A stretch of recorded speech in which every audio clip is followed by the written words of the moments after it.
Today's other headlines start in Central Europe, where major cities are bracing for the worst flooding in years to head downstream.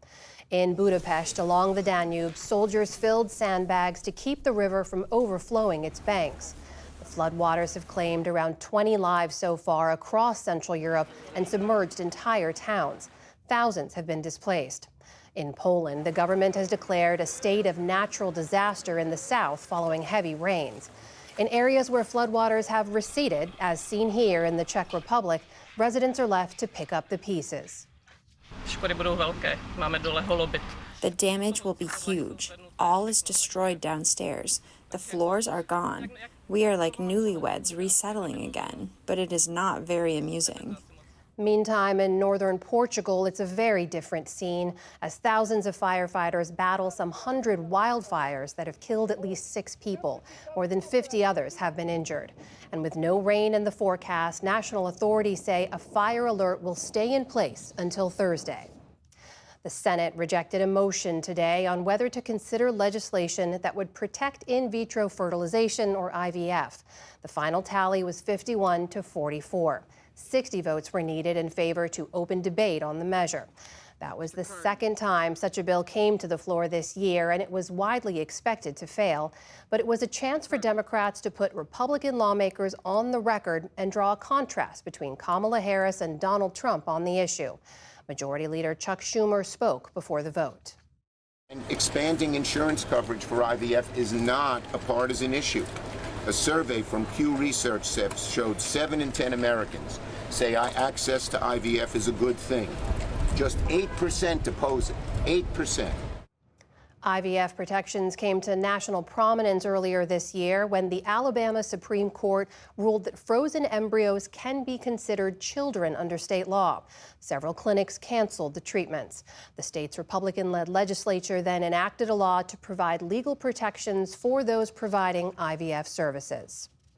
New details are emerging about the company behind the Titan submersible that imploded last year on its way to the Titanic wreckage site. Former OceanGate Operations Director David Lockridge told a Coast Guard hearing today that the company's co-founder, Stockton Rush, who died in the accident, put profits over safety. Cost cutting, bad engineering decisions. I would say that's the two main things. There was a big push to get this done, and a lot of steps along the way were missed. Investigators recently released this photo showing remains of the Titan lodged in the sea floor. The vessel imploded in June of last year, killing all 5 people on board and raising questions about the future of private undersea exploration. Instagram is rolling out a new type of account for teenagers. As of today, new users under the age of 18 will be placed into private accounts automatically. This means teens will only receive messages from those they follow or are connected to.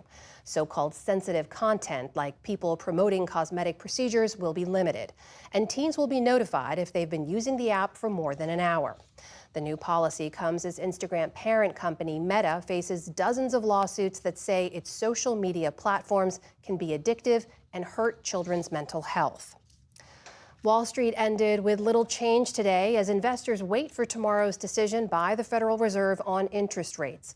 The Dow Jones Industrial Average slipped 15 points, falling back just a bit from yesterday's record high.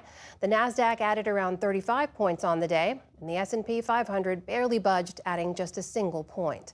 Still to come on the News Hour, hip-hop mogul Sean Diddy Combs is arraigned in federal court on sex trafficking charges. Springfield, Ohio remains on edge as Donald Trump and J.D. Vance continue spreading lies about Haitian migrants. And world-renowned scientist and physician Francis Collins discusses his new book on science and faith. This is the PBS NewsHour from the David M. Rubenstein Studio at WETA in Washington and in the West from the Walter Cronkite School of Journalism at Arizona State University.